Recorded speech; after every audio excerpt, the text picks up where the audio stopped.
nyt me taidetaan olla livenä. Moi kaikki. Tämä on aina niin jännittävää, että miten tekniikka toimii, mutta mitä luultavammin ollaan livenä ja teitä alkaa valua sinne linjoille. Niille, ketkä ei tunne mua, mä oon Emilia Vuorisalmi. Mä oon koulutukseltani lääkäri. Mä oon myös 2 lapsen äiti. Mulla on 18-vuotias tytär ja 5-vuotias poika.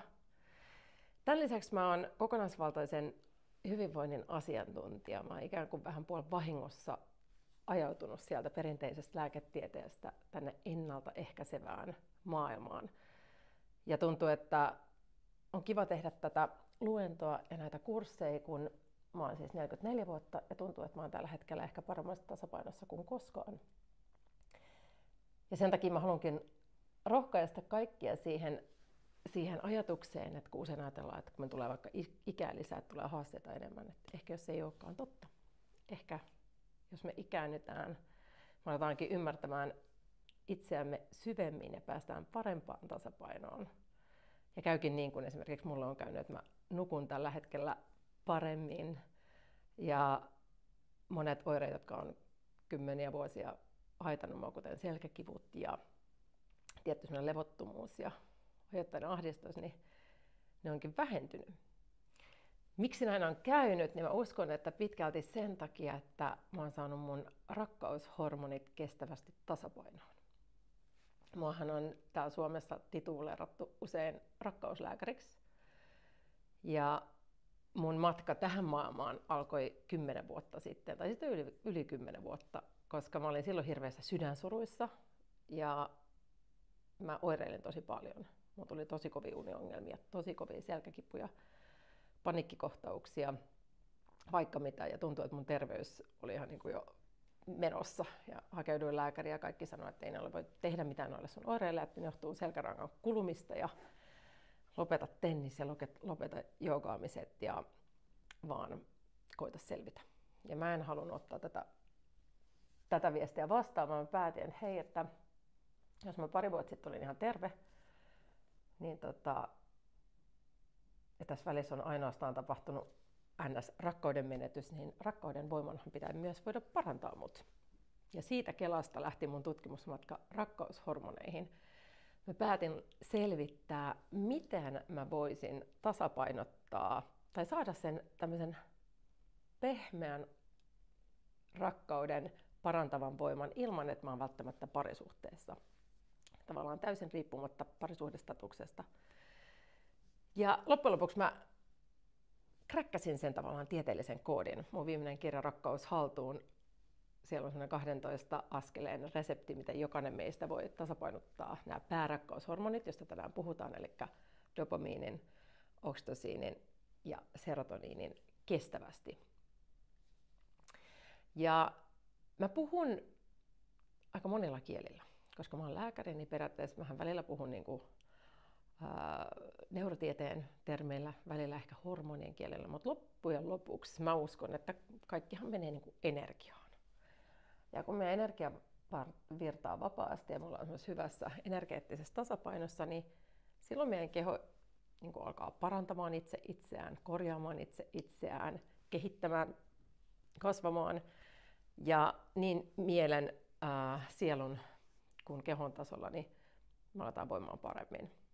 Mutta miten tuohon tasapainoon oikeasti päästään? Se on nyt, tänään aletaan vähän sukeltaa tähän maailmaan, koska se vaatii itse asiassa ennen kaikkea pysähtymistä. Kaikkihan lähtee siitä, että aletaan tunnistamaan, että kuka minä olen. Ja tämä kysymys on yllättävän syvällinen ja haastava. Koska jos kysytään, hei kuka sä oot, niin usein me aletaan, että mä oon Emilia, mä oon lääkäri. Mutta mitä jos mä en oiskaan lääkäri, onhan mä silti se sama Emilia täällä sisällä. Mä oon äiti, niin kuin mä tuossa sanoin. Mutta sitten toisaalta, jos mun lapset otettaisiin kuvasta poista, niin mä olisin silti minä, niin kuka mä siellä syvällä olen. Niin kun me päästään siihen kiinni, niin me aletaan olemaan jonkun tosi tärkeän ytimen äärellä. Ja tälle matkalle mä haluaisin viedä sua. Ja se matka voi alkaa juuri nyt, tai se on jo alkanut, jos sä oot täällä messissä. Ja mä oon valinnut nämä hormonin kielen sen takia, että se on mulle ollut tosi jotenkin toimiva, koska siinä on niin kuin tiedettä ja sitten hormonit yhdistyy tähän niin kuin energiaan, niin se on semmoinen hyvä välimaasto energian tavallaan ihmeiden ja tieteen välillä. Ja jos me lähdetään liikkeelle vaikka dopamiinista, niin miten dopamiini tukee sitä meidän tämmöistä body, mind, soul levelin tasapainoa, se on se, että dopamiini antaa aina suunnan. Dopamiini on tavallaan hormonin kielellä se meidän liikkeelle paneva voima. Se on se motivaation lähde. Ilman dopamiinia me ei noustaisi sängystä ja mentäisi laittaa sitä kahvikonetta päälle. Ilman dopamiinia me oltaisiin tavallaan, meillä olisi motivaatio tehdä mitään, me oltaisiin sängyn pohjalla. Se liittyy ihan kaikkeen, mutta syvemmällä tasollahan dopamiini on se hormoni, jonka kuuluisi ohjata meitä pysymään sille just meille tarkoitetulle polulla. Sen kuuluisi ohjata meitä tekemään niitä asioita, jotka on just meidän, just mun tai just sun omat yksilölliset supervoimat. Koska ehkä yksi tärkeimmistä asioista, mitä meidän pitäisi ymmärtää, on se, että jokainen meistä on täysin erityinen, täysin ihmeellinen. Ja vaikka me joka päivä ei sitä ymmärretäkään, niin se on näin. Meillä on just meidän omat supervoimat, joita kellään muulla ei ole.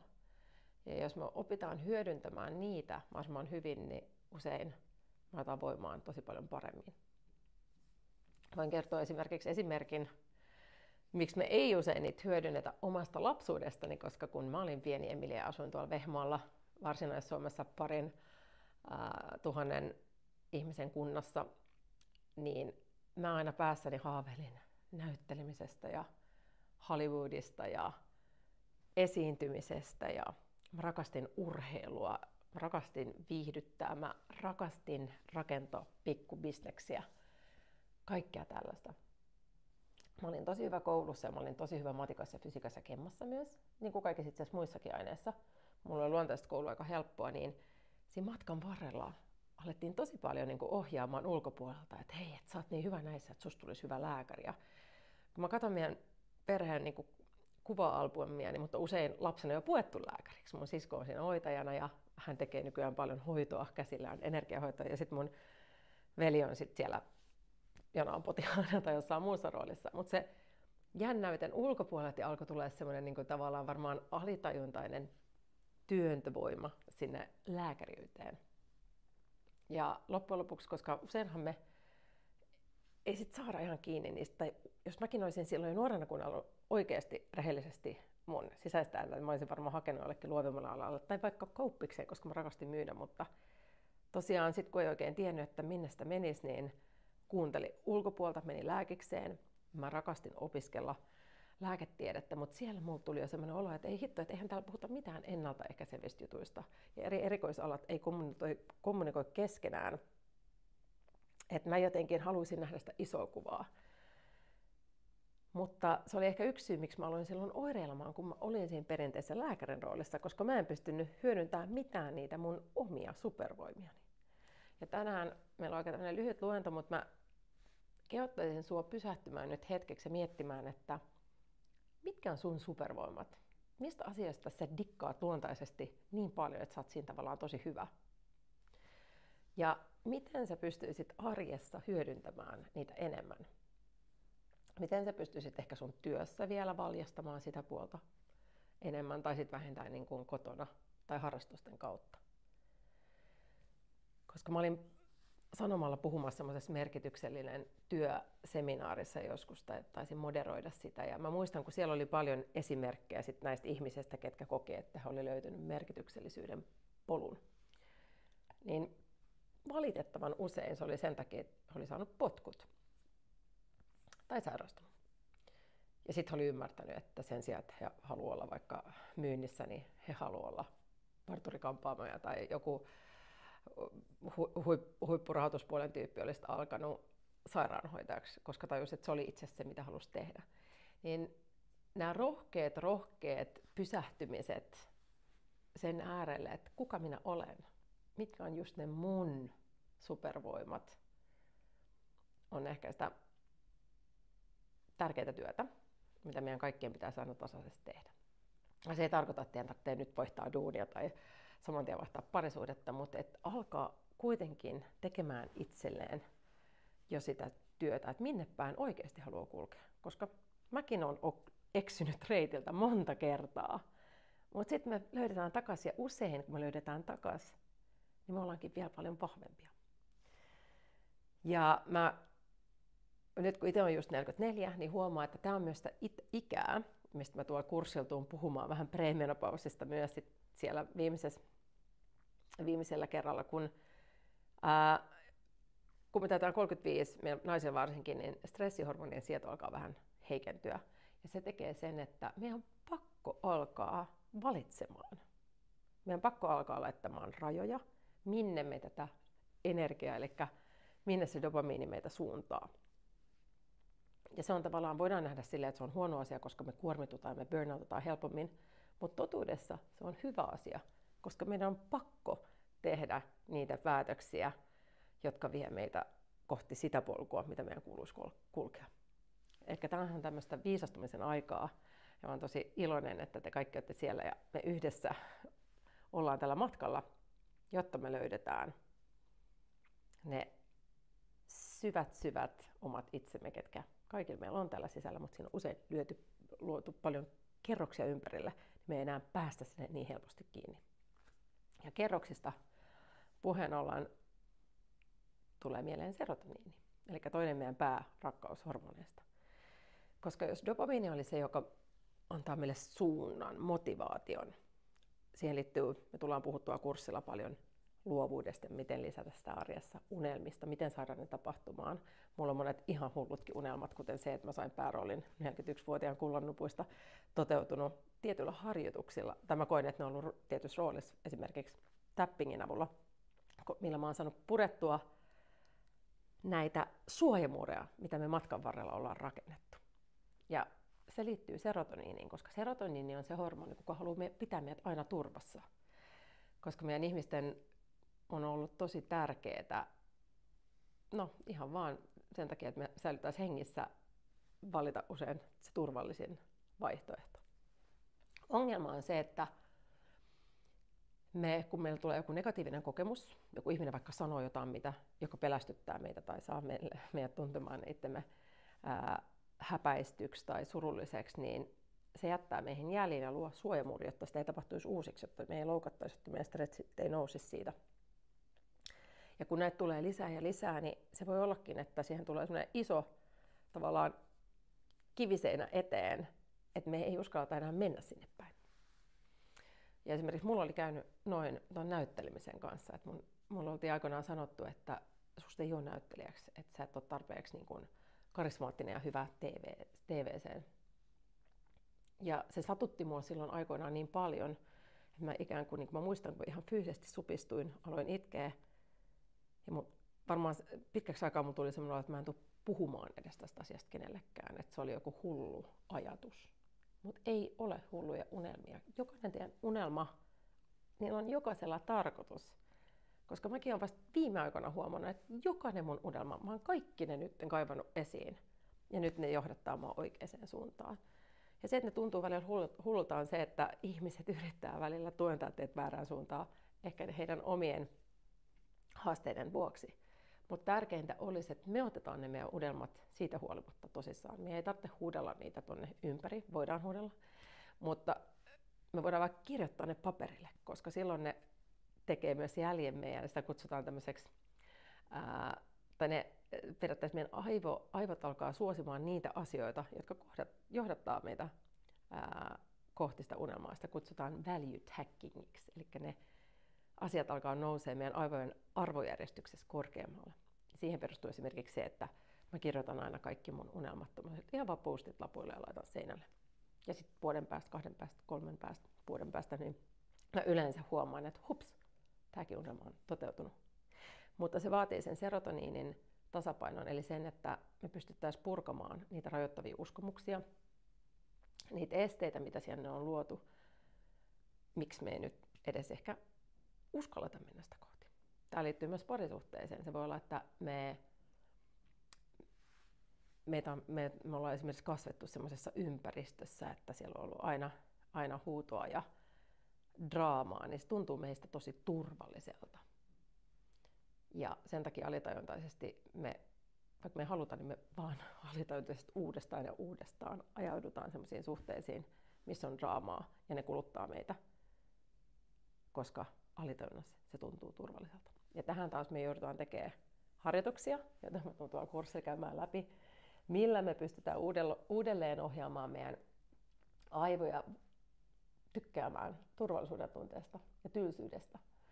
Tämä on varsinkin meidän niin NS-dopamiinivoittoisten ihmisten, niin kuin mä, mun docemilia.com-sivuilla on muuten testi, mistä voi tehdä sen, ootko dopamiini- vai serotoniinivoittoinen testi, niin haasteena on se usein, että tavallaan meille hyödylliset ja hyvät asiat tuntuu tylsiltä. Mutta tylsyys on välillä tosi hyvä asia ja sitä pitää oppia sietämään. Joten välillä mä myös käyn läpi sitä, miten hyvä tämmöinen vierotus on siihen, että me opitaan ottamaan vastaan helppoutta, pehmeyttä, rakkautta, kiltteyttä, kaikki mitä me oikeasti halutaan. Eikä vaan sen takia, että meidän alitajunta tunnistaa draaman ja jännityksen tavallaan turvalliseksi, että me mennään koko ajan sitä kohti ja sitten se vie usein meitä pois sieltä merkityksellisyyden polulta. Kolmas meidän rakkaushormoneista on oksitosiini. Ja oksitosiini mä usein kuvaan sitä vähän niin kuin tämmöisenä ihan liimana, joka liimaa tämän energiakentän. Tai no, jos serotoniini pitää yhdessä, niin se on ehkä enemmänkin se yhdistävä, konnektoiva voima. Eli se oksitosiini ikään kuin kiinnittää meidät ytimeen.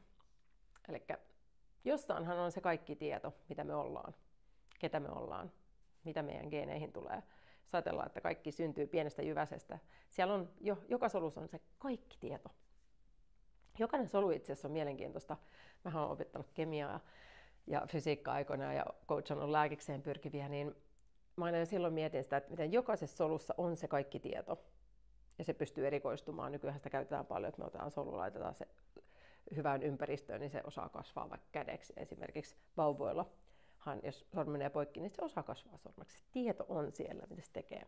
Ja soluissahan, jos ne menettää sen kosketuksen omaan tehtävään tai kosketuksen ympäristöön, niin solusta tulee syöpäsolu. Niin vähän samanlainen me ihmiset, jos me menetetään yhteys siihen ytimeen, eli meidän ydintehtävään, tai me menetään täysin yhteys muuhun ympäristöön, ihmisiin, luontoon, niin me aletaan oireilemaan. Niin oksitosiini on se hormoni, joka sitten taas ohjaa meitä yhteyteen. Ja silloin kun mä itse oireilin tosi paljon, niin mä olin menettänyt kyllä yhteyden itseeni. Mä olin saatu olla vaikka lapsille tosi fyysisesti läsnä, mutta henkisesti pois. Mä olin koko ajan mietin, mitä mä olisin voinut tehdä toisin, jotta mä en olisi eronnut, jotta mä en olisi saanut sydänsuruja, jotta sitä, tätä. Tai mä mietin, että sit kun mulla on uusi kämppä, sit kun mulla on uusi mies, sit kun mulla on uusi työ, kaikki on paremmin. Ja tää tekee sen, että me ei olla läsnä hetkessä ollenkaan ja me aletaan oireilemaan. Mä uskon, että tää on semmoinen tosi suuri haaste melkein kaikille meille tässä maailmassa, missä me eletään. Mutta hyvä uutinen on se, että meillä on tosi paljon keinoja, joilla me pystytään saamaan yhteys itseemme, yhteys johonkin suurempaankin ja muihin ihmisiin sitä myötä, koska kun me opitaan olemaan yhteydessä itsemme kanssa, me pystytään olemaan aidosti yhteydessä toisten ihmisten kanssa.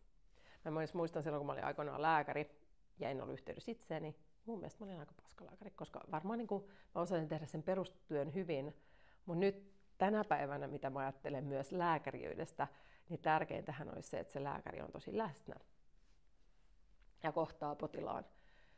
Niin tavallaan mun kutsumuksellisuus tulee itse siitä, että me ollaan perustettu digiklinikka, jossa me coachataan lääkäreitä olemaan enemmän läsnätyössä ja muutenkin holistisista asioista. Ja se on taas se, että mä oon nyt siinäkin sillä paikalla, missä mä haluan. Eli luomassa, kehittelemässä uutta, ideoimassa ja sitten hyödyntämässä sitä tietoa, mitä mussa on. Mutta vielä oksitosiinista se, että paitsi se yhdistää meidät sinne ytimeen, se yhdistää meidät muihin, niin se auttaa meitä myös olemaan kiitollisuuden tilassa. Ja kiitollisuuden tilahan on semmoinen myös superparantava tila, joka meiltä tosi monelta on unohtunut, koska me ollaan niin stressissä ja kiireessä. Aamut painetaan eteenpäin, lapset päiväkotiin, töihin. Sama oravan pyörii. Romahdetaan sohvalle, katsotaan telkkaria, mennään nukkumaan. Mutta se, että me yhtäkkiä nähtäisikin sitä kiitosta pienissä hetkissä, niin se taito on unohtunut. Ja tästä kiitollisuudestakin tullaan tekemään kiitollisuusharjoitteita tuolla kurssilla, jotka on hyödyttänyt mua todella paljon tuntemaan kiitollisuutta ihan niin kuin tavallaan läpi päivän ja sitä kautta olemaan läsnä hetkessä ja myös pääsemään ohi. Kaikkia me ollaan ihmisiä, mäkin raivoin ihan mennen tullen silloin tällöin, mutta nykyään mä pääsen siitä tilasta helpommin pois ja mä myös raivoan paljon vähemmän. Ja mä väittäisin myös, että meditointi on ollut semmoinen yksi tosi tärkeä keino, joka on ottanut mua tuossa läsnäolossa. Ja mä tuun tuolla kurssilla itse asiassa antaa teille ilmaiskoodin semmoisen mun lempi syvämeditaatioappiin, joka itse asiassa on vähän enemmän kuin, tai tosi paljonkin enemmän kuin syvämeditaatioappi. Se pystyy tukemaan tosi paljon erilaisia hyvinvointiin liittyviä tavoitteita. Se on normaalisti arvoltaan noin 100 €, mutta kaikki tulee samassa ilmoitteeksi käyttöön. Mä toivon, että kaikki myös käyttää sitä yhtä säännöllistä kuin mä käytän, koska mä haluan, että kaikki saa tosi hyviä tuloksia. Koska esimerkiksi mulla itsellä oli meditaation kanssa, että mulla varmaan tarjottiin sitä 15 vuotta ja mä olin aina silleen, että ei, että se on niin mun juttu, että mä tykkään puhua nopeasti ja mä tykkään olla ainakin 20 täppiä auki aivoissa ja tämmöinen. Me keksitään aina syitä. Muutos, sisäinen matka, se on tosi pelottavaa. Meillä on usein tosi paljon resistanssia. Mä joudun menemään tosi pimeisiin paikkoihin, syviin vesiin. Mä olin itse asiassa semmoisessa tilassa, että mä olin henkisesti ja fyysisesti niin uupunut, että mä en enää nähnyt valoa, miten päästä ulos. Niin silloin mä päätin, että okei, mä testaan tuota meditaatiota. Ja yhtäkkiä se avasi kaistaa mun aivoissa niin paljon, että mä näinkin mahdollisuuksia uhkien sijaan. Ja mulla oli tavallaan sen verran energiaa, että mä pystyin tekemään semmoisen harjoituksen, että miltä mun elämä tuntuu vuoden päästä. Ja kun ihmeen kaupalla se tapahtui. Ja mä oon niin kiitollinen, että mä aloin meditoimaan. Ja jos te siellä ette jo meditoi, niin mä todella toivon, että tämän luennon jälkeen tai sitten viimeistään tämän mun kurssin jälkeen se on teille semmoinen turvapaikka, johon on helppo mennä. Välillä se voi unohtua, ei se mitään, mutta sitten aina jos on vaikka uniongelmia, on stressiä, on vaikka sairausputki päällä, niin te osaatte ottaa jonkun mun suosittelemista helpoista meditaatioharjoituksista, koska se auttaa parantumista, se ehkäisee ikääntymistä, se parantaa meidän muistia ja suorituskykyä, tekee meistä älykkäämpiä, seksikkäämpiä, you name it. Niin tuo kurssilla mä toivon, että mä myös pystyn ohjaamaan teidät pehmeästi tämän supertaidon pariin. Suukuivu tekisi mieli vettä, mutta mä ajattelin, että me tehtäisiin myös tähän loppuun joku pieni harjoitus. Mä en ollut itse asiassa päättänyt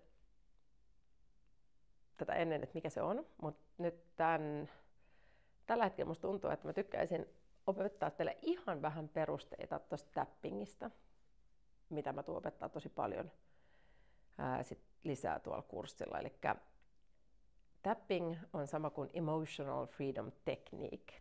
Eli se on tämmöinen todella mielenkiintoinen helppo keino, jolla me pystytään painamalla tiettyjä akupisteitä. Mä tuun vielä näyttää ne uusiksi, mitkä ne on. Painamalla tiettyjä akupisteitä ja samalla puhumalla. Eli yhdistämällä modernia psykologiaa ja kiinalaista lääketiedettä, niin me pystytään tavallaan rauhoittamaan meidän pelkokeskusta, eli amygdalaa, sekä uudelleen ohjelmoimaan meidän aivoja. Me pystytään parhaimmillaan poistamaan niitä meidän rajoittavia uskomuksia, poistamaan tavallaan jotain pelkoja, semmoista alikuormittavaa asiaa tuo meidän sisällä, joka estää meitä pääsemästä kohti niitä meidän unelmia tai vaikka pitää meitä enemmän stressissä tai valvottaa meitä öisin. Mä oon itse käyttänyt sitä nimenomaan siihen, että mä oon saanut unelmat toteutumaan, siihen, että mä oon alkanut nukahtaa paremmin aikoinaan, ihan vaan ahdistuksen vähentämiseen silloin, kun tuli vaikka ympäriltä, sanotaan, että joku läheinen on sairastunut, niin mä käytin tappingia, se oli silloin jo tosi tehokas. Ja tosiaan nämä tapping-pisteet, tapping alkaa aina siitä, että me me valitaan tämmöinen alkulause. Kuvitellaan nyt kaikilla, että meillä on tänään yksi asia, joka ärsyttää, ahdistaa tosi paljon, mikä on päällimmäisenä. Joku, mitä työkaveri sanoo sulle tai mitä kotona tapahtuu, tai joku tunne sun sisällä, että mä en ole vaikka tarpeeksi, tai mikä tahansa, mikä sua tässä hetkessä ärsyttää. Jos ei ärsytä, niin sä voit aina täpätä sille vaikka kiitollisuudella, että kiitollisuus lisääntyy. Mä voin sitten kurssilla käydä, mutta tehdään tänään nyt kuitenkin ahdistukseen. Mua ei tällä hetkellä itse ahdista hirveästi, mutta mä voin kuvitella, että monia saattaa joku asia painaa. Niin tää alkaa aina sillä, että me otetaan vasemman käden tää sisäsyrjä, eli pikkurellin puolinen syrjä, aletaan täppäämään 4 sormella tähän ja sanotaan, että vaikka mua ärsyttää se, mitä mun työystävä, voitte sanoa mikä hänen nimi oli, sanoi mulle, mä silti hyväksyn itseni just tämmöisenä kuin mä oon ja rakastan itseni just tällaisena kuin mä oon. Vaikka mua ärsyttää ihan sikana, mitä tänään töissä tapahtui, niin mä hyväksyn itseni just tämmöisenä kuin mä oon ja rakastan itseni just tällaisena kuin mä oon. Ja vielä 3. kerta. Vaikka mä oon ihan sairaan ärsyntynyt ja ahdistunut, niin mä rakastan itseni just tämmöisenä kuin mä oon. Ja hyväksyn itseni just tämmöisenä kuin mä oon. Eli tää on lähtökohta. Saatteko te kiinni? Joku se negatiivinen asia. Ja sanokaa se täysin semmoisen sanoin, kun teille tulee. Ei näin kuin mä, te voitte sanoa ihan omilla sanoilla. Ja sitten kun tää lähtö on tehty, me lähdetään täppäämään. Ensiksi me täpätään tähän oikean puolen, tai voi olla kumpi puoli vaan, mutta mä teen nyt oikealle puolelle. 2 sormella tähän kulmakarman sisäsyrjän yläpuolelle. Sen jälkeen silmän ulkopuolelle, silmän alapuolelle, nenän alapuolelle, alahuolen tänne leukakuoppa alapuolelle, solisluun alapuolelle, tänne kainalon alle ja lopulta vielä päälaille. Me toistetaan muutama kierros. Meillä on nyt hirveästi aikaa, niin tehdään vaikka sille, että me tehdään ihan 2 kierrosta. Te voitte jatkaa sitten tätä illalla, jos tuntuu sitä negatiivista. Ja sitten me korvataan se positiivisella. Tämä on tapping yksinkertaisuudessaan, mutta kurssilla tullaan sukeltaa syvälle, miten tappingia voidaan hyödyntää eri tilanteissa ja millaisia, mä voin antaa teille lähtölauseita ja pääsette siihen tosi syvälle sit sisään. Myöskin miten unelmat saa toteutumaan. Mutta lähdetään nyt tekemään ahdistukseen. Me tehtiin lähtö, eli lähdetään, että mua ahdistaa ihan sikana, mitä tänään tapahtuu. Ja mä en saa sitä mun mielestä millään pois. Tuntuu, että se kuormittaa mun hermostoa ihan tosi paljon. Mä oon tosi ahdistunut. Mua ärsyttää, että mua ahdistaa. Tuntuu, että mulla on ihan liikaa tehtävää. Tuntuu, että mä kaipaisin lepoa. Ja mua ahdistaa, kun mä en saa lepoa. Ehkä te voitte nyt itse miettiä, mikä se asia, mikä teitä ärsyttää. Ja mä näytän nyt nämä pisteet, ja te voitte toistaa, mä oon nyt hiljaa, niin toisen runnin vielä just sitä asiaa, mikä teitä ahdistaa. Lähdetään.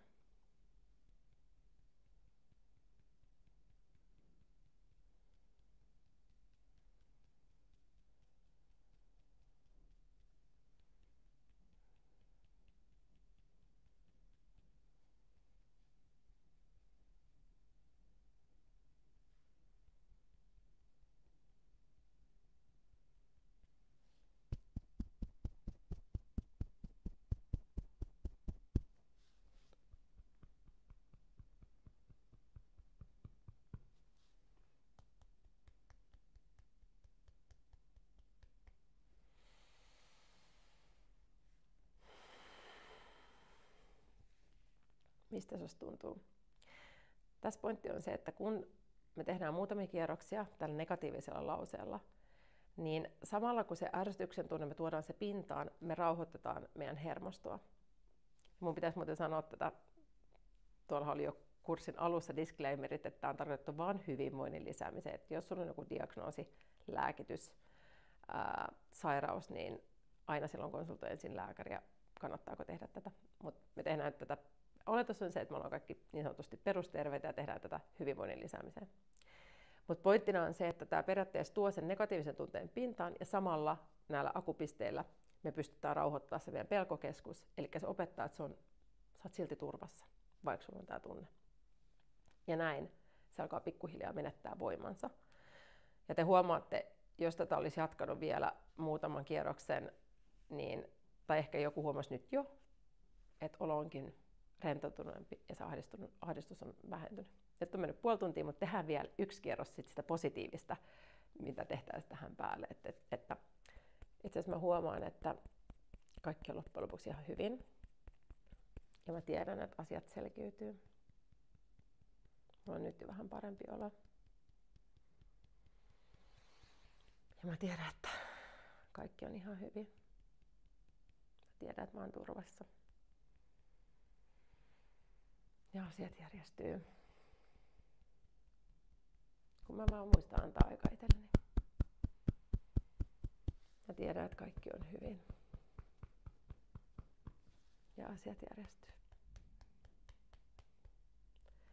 Ja taas kerran te voisitte valita, tai voitte vaikka jatkaa vielä siellä kotona tekemään yhden rundin jonkun semmoisen mahdollisimman positiivisen rundin, joka resonoi teitä just tässä hetkessä ja saa teidän tavallaan hymyn huulille. Ja usein tappingissa voi olla, että sieltä alkaa tulee sitä ihan muuta lausetta. Te voitte antaa sen mennä. Koska se usein aluksi tuo jonkun asian pinnalle, sitten sieltä tuleekin jotain ihan muuta, mikä nousee. Ja loppujen lopuksi me pystytään putsaamaan tilaa, putsaamaan niitä pelkoja, putsaamaan niitä rajoituksia, antamaan tai ohjaamaan meidän serotoniinisysteemiä, jos puhutaan hormonikielellä, parempaan tasapainoon. Ihan supertehokas, helppo harjoitus. Sitä voi tehdä myös iltaisin, just jos ei tuntu, että nukahtaa, niin siihen, että ärsyttää, että uni ei tule. Sitten se tuleekin. Vitsit, menit niin nopeasti tää puolituntinen, ihan käsittämätöntä. Ihanaa, kun te olette ollut siellä messissä. Tuntuu, että video pyörii tuolla. Toivottavasti tekniikka on pelannut teille sinne hyvin. Mä haluaisin jatkaa, mutta toivottavasti tosi moni teistä hyppää mukaan tuonne kurssille. Niin jatketaan, sukelletaan syvään näihin teemoihin, tehdään lisää harjoituksia, puhutaan vielä enemmän muista hormoneista, jotka tukee rakkaushormoneita, kuten stressihormoneista, sukupuolihormoneista, estrogeenista, progesteronista ja testosteronista. Ja ennen kaikkea mä koitan jakaa kaikkea sitä viisautta, tietoa, mitä mä itse olen oppinut ja millä mä oon saanut myös omat rakkaushormonini tasapainoon. Ihanaa, kun sä olit mukana. Paljon valoa, iloa, keveyttä, rakkautta sun viikonloppuun ja toivottavasti nähdään pian. Moi!